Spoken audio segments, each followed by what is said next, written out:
Welcome. Thanks for joining us to talk about the ideas to impact strengthening math learning with the PBL Project Planning Pyramid. In our time together, we'll spend some time introducing ourselves and introducing our work, spending a bulk of our time on the PBL framework overview, and then really digging in to one of the components of the framework, the belonging tools. Take a moment to introduce ourselves. I'm Carly Mattis. I'm a curriculum author right now, but I've spent almost a decade in project-based learning as a high school math teacher and as a coach for teachers. I'm presenting with Sarah DiMaria and Sheila Orr, if you will introduce yourselves. Yeah, I'm I'm Sarah. Go ahead, Sarah. I'm Sarah DiMaria. I'm coming from Austin, Texas right now. I teach AP Calculus and instructional coach at a project-based school here. I've been doing project-based learning for about 12 years now, between teaching everything from eighth grade math up through AP Calculus, some science, and then coaching teachers globally in project-based learning. And I'm Sheila Orr. I'm an assistant professor at Saginaw Valley State University in Michigan. For that, I was a high school math teacher and taught everything from eighth grade to 12th grade. In a PBL context, I did not teach calculus. I taught a financial algebra class. But other than that, I've taught the gambit of different math classes. And I now work with future teachers on how to bring PBL into their classrooms.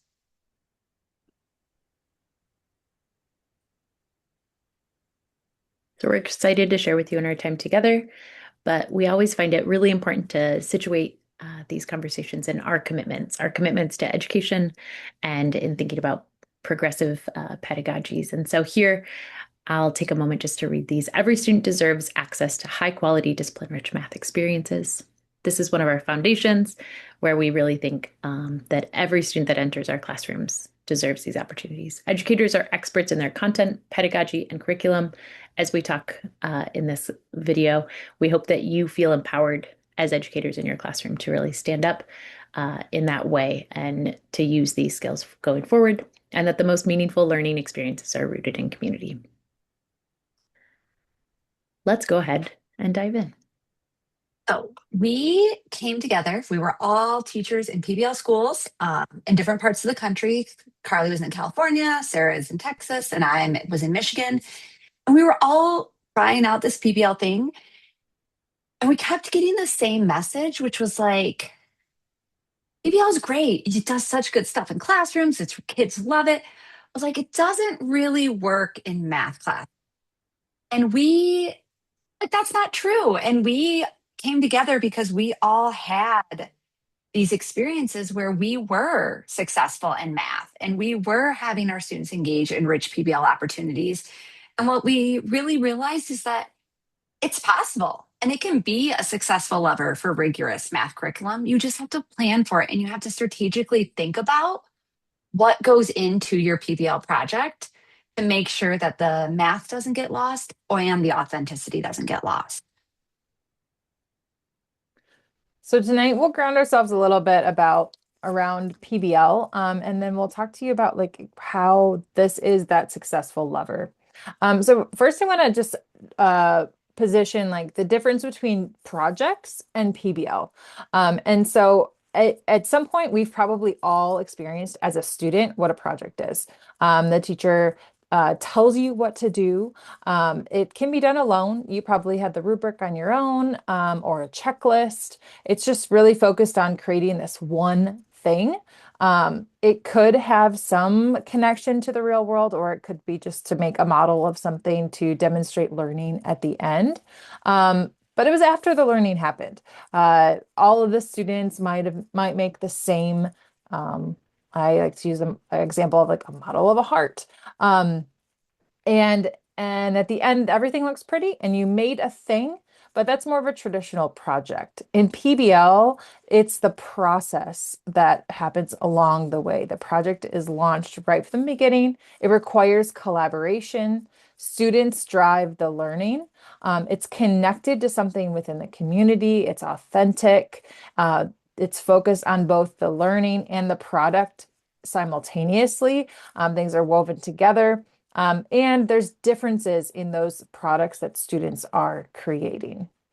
And as you begin in PBL, you might have experienced the elements of PBL. These are things like a driving question, the launch, how we get excited about a project, um, and end products. And these are things that go into our PBL planning. So a little bit more explicitly, this is a set of elements that we tend to use. However, there are others depending on where you learn different things around PBL. But like I said, driving question, rubrics, entry events gets the kids really excited about something. There's lots of question asking with inquiry and knows and need to knows.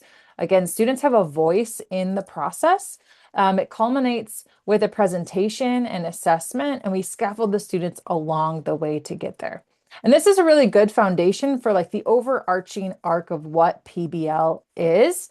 However, this is where we maybe think that like when people say it can't be done in math, that it happens because yes, you're doing PBL projects, but you still run the risk of diving into dessert projects or product-driven projects. And dessert projects are they lean more that traditional sense. At the end, we do the learning along the way, and then the project pops back up at the end, and you create it then.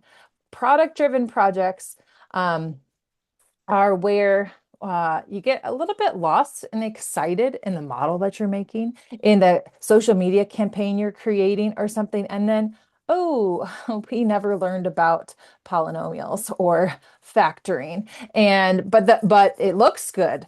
And so this is where I think a lot of the pitfalls come from. And so we need to make sure that we ground the work not only in the elements of PBL, but the standards as well. And sometimes out of that, we get some great discipline-rich projects. Again, it was still not consistent because there's still a lot of things that can get lost in here. And again, this is why PBL can be tricky. It still could be inauthentic. Again, you could lean easily here just on the standards and pull away from the real world application. We can get lost and not carry the standards through the project, lean back to those product-driven projects. Students get lost in doing practices or building, and they don't actually do the work of mathematicians, and they lose engagement in the math practices. Or that question that we never want to hear of like, what are we doing this? Why are we doing this?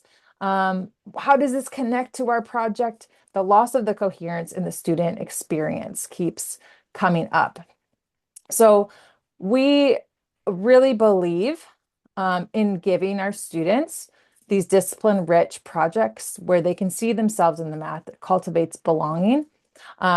They're grounded in standards. It's meaningful. It's meaningful the entire way through, and it's situated in an authentic context that's relevant to our students in our classroom, not just authentic in general, not just a cookie cutter piece that we can take out, but something that is truly our students are engaged in. They stay engaged in the entire time. But how do we ensure that this happens? We need to plan for it. It doesn't just happen. We know. We've seen the standards many times. The learning like that is not going to happen unless we strategically plan for it. And so the way that we do that is with the PBL project planning pyramid. So the framework to make sure that we're getting these discipline-rich STEM projects that cultivate belonging. So you still see the piece here of the elements of PBL and the standards, but now we have this base of the pyramid that really lays the foundation for making sure that these discipline-rich projects happen. We call that the practice pathway and the content storyline, which we'll dig into. You can see that around that, we have these belonging tools. And those are really what notches up the authenticity, the connectivity for students, and really drives home the learning experience.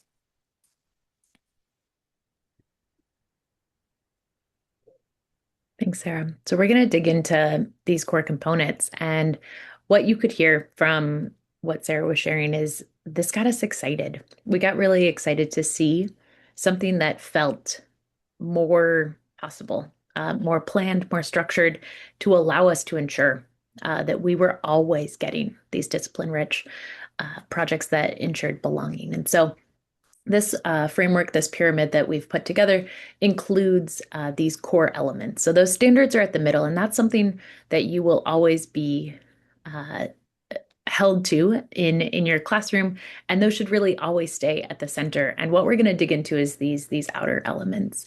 That elements of PBL, as Sarah described, is the cornerstones. Those are what are the building blocks of doing PBL projects. These other components are what we've added to the conversation to really ensure that that's happening. At the base of that pyramid, that content, storyline, and practice pathway, and then around the outside, those belonging tools. And so to hear just a little bit more about each of those, we'll highlight each component and kind of the core questions you're asking when you're digging in there. When you were thinking, and Sarah beautifully summarized the elements of PBL, but that's usually when we zoom in where we start first and thinking about some of these things after our standards. So after you've really dug into your standards and you've thought about it and you've analyzed them and planned them through, this is where now you're thinking like, what could an end product be? What do I want my students to be able to do and make with these standards, like that aligns with these standards that they can then like authentically use in their life. And then after that, you start thinking about your entry event and your driving question. How are we going to shape these things? Checkpoints are how we can structure the learning across a project. So it isn't just, you don't get to the end and they're like, oh, we're still doing that. But they have these touch points each time that you're going through it to make sure that they're coming back and they're contributing to their project along the way. Knows and need to knows, it's a routine that every PBL I've ever seen uses, but we like, and I really find value it even in that, like this way of framing, even not in PBL, but thinking about what do you already know that you bring to this project and what questions do you have? What do you need to know? What are you going to ask to drive the learning forward? And we actually have videos where we dive into each of several of these, not all of them, but many of them individually. So we will link that in the notes, but you can go and you can see all the different videos related to the elements of PBL. So next, we're going to zoom into the content storyline. We're not doing these in any particular order. There's not a direct linear path through planning for PBL, but we are just selecting a way to talk about it. So as we think about the content storyline, we want to take the question with us, what should students be able to figure out or explain once they've mastered the standards in the project? We're really thinking about like the transfer knowledge that they're going to be able to take away from this and constructing that in a coherent way. Now, content storylining has been around since like the 60s. It's really built up in the science space, especially with NGSS, NBC, or BSCS. But we think it's a really powerful lens to bring into especially STEM PBL to be able to get this coherent story, this arc of learning that will get carried throughout the project. So the content storyline is a tool to develop a sequence of activities that focus on, like I said, this coherent story so that students are making sense. And again, it goes beyond this specific content. So again, like when we said, one of those pitfalls is like, what are we doing? Why is this connected? The content storyline helps to bring that through line across the project. And then we're going to dig into the other half of that base of that pyramid, that practice pathway. And similar to Sarah, with the practice pathway, the question that we're pulling with us is how is the disciplinary practice, the standard for mathematical practice, elicited by the final product? When I think about the practice pathway, I get really excited because this feels like that space that as math teachers, we often say, this is what I want students to most get out of my classroom. I hope that they'll learn the content and come alongside us with that. But I want them to have these forever skills of constructing arguments and critiquing the reasoning and really attending to precision and those standards for mathematical practice. So we get really excited when we talk about this component and want to really make sure that when we're planning for projects, it's attended to. And so when we think about what the practice pathway is, it's just that. It's mirroring that content storyline, but really thinking intentionally about a single priority practice that you're helping students to develop across a project. And how are you sequencing activities where they're getting feedback and growing their facility in that practice throughout the project? Multiple times, one practice really is the focus throughout the project.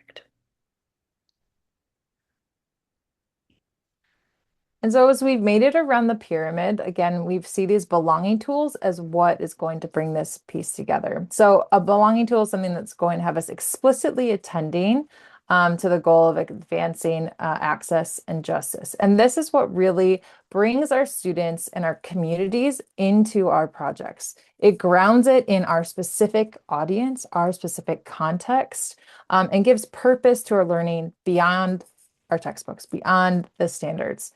And so we invite these 5 tools for us to plan through and thread through each project in ways that we're growing students and we're connecting with each other through this space. So we will unpack these a little bit more. But again, we encourage you to just choose one so that we really intentionally focus and grow in each project. So at this point, we've given kind of this brief overview, and we've really worked to make the case that for us, we see this framework as the way in which we can plan with intention in math classes to successfully build towards discipline-rich project-based learning that cultivates belonging. And so we invite you to take a moment, pause the video, grab your notebook, and reflect which component of the framework is really resonating with you. What's a piece that feels already strong in your practice? And what's something that you want to keep learning about and keep growing? And we hope that you'll come in and join us after you've taken a pause.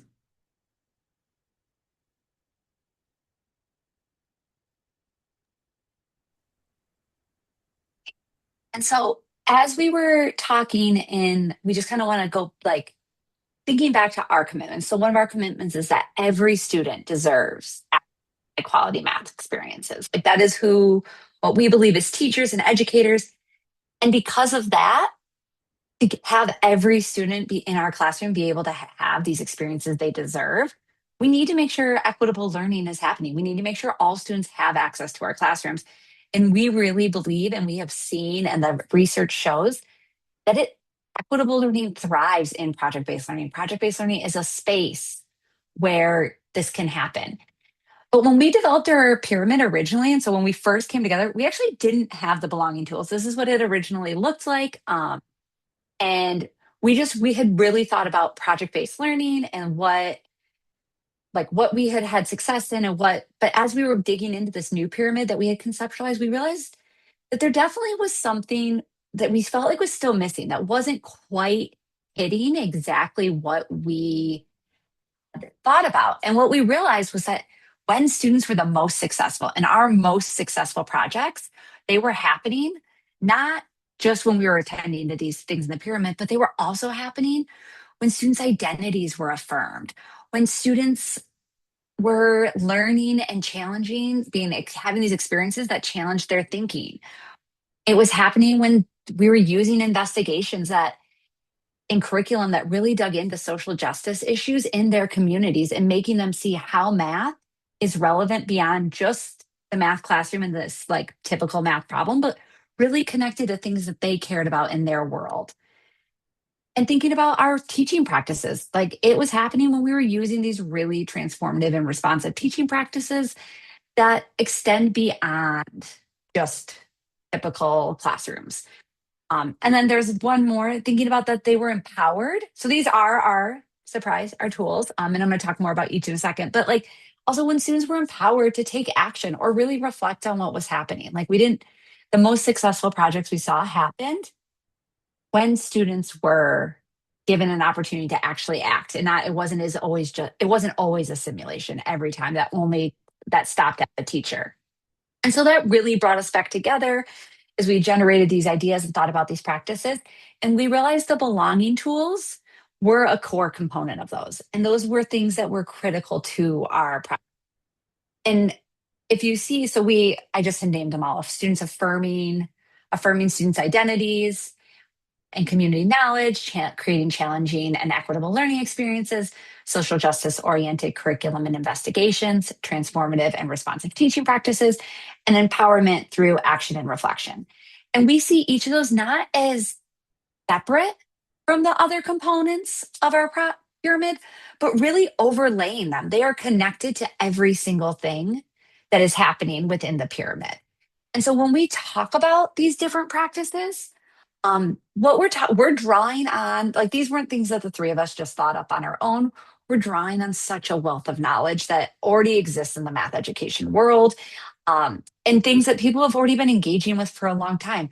So thinking about learners' identities and positioning them as capable, that's a part of affirming students' identity. So thinking about who gets to be the knowers of math in your classroom, making sure students' lived experiences and their funds and knowledge are happening. That's part of the community knowledge. How are you connecting to it? Challenging and equitable learning experiences, those are high cognitive demand tasks. Those are giving students scaffolds to support their learning. It's ensuring that everyone is able to participate and is getting opportunities to participate in your classroom. So you're paying attention to who you're calling on, when you're calling on them, the types of questions you're asking. I already talked a little bit about the social justice oriented curriculums and investigation, but making sure that all these different things that are happening in their world and that they're excited about are connected. And like, when you see a connection, you're bringing it into your classroom. Thinking about how we're challenging for transformative response and teaching practices, that's some of the, like, how are you asking students to challenge? How are you challenging status dynamics in your classroom? How are you using group work? How are you engaging in practices that connect students to, like, their knowledges to the real world and back again? And I already also talked about empowerment and action. How are you giving students a chance to share their work publicly and also reflect on what's happening? And so building in those intentional reflection spaces for students to be like, what am I thinking about now? Why do I think this is important? How is my thinking shifted across this project, not just about the math, but also about the community that they live in? And so these are things that was a lot. I know that was a lot that I just said. And those are things that, like, some of it you might already be doing and some of it you might not. I know some of my first projects, I did not think about the taking action. And the project ended with me as a teacher. And as I got more comfortable, I moved up, like, I amped up the authenticity to where then we were doing stuff in our community. And that's okay that it's thing you're working and developing over time, because also your students are going to have to work and develop it over time. If you've ever done group work, you know, the first time it's messy. Like, you can't just throw four students together and be like, work together. Like, it's messy. They have to figure out and get comfortable with it. You have to get comfortable with it. And it's the same things with our tools to support belonging. We're thinking about them all the time, but we're attending to maybe specific ones at certain times. Not every lesson is going to be a social justice lesson, and that's okay. But we're bringing them in at different points along our journey to creating a PBL classroom. And so I am going to invite you, as we wind down our workshop today, is just take a moment and pause to reflect, maybe drop in the chat. What is an insight you're bringing from today? So we've talked about our planning pyramid. We dug into a bit more about the belonging tools. Maybe you stopped and you went and watched some elements of PBL and then came back. So think about, share with us in the comments, what's something you're bringing to your practice? And maybe what's something for you're really excited to learn more about? And if you share that, maybe that'll be a future video. I'm going to turn it back over to Carly to wrap us up. I think Sheila said it all, but we're excited to stay connected with you. We hope that you'll connect with us through this video. We appreciate you taking time to learn alongside us and to learn with us. And we hope that we'll find other places to cross paths. So thanks for joining us, and see you soon.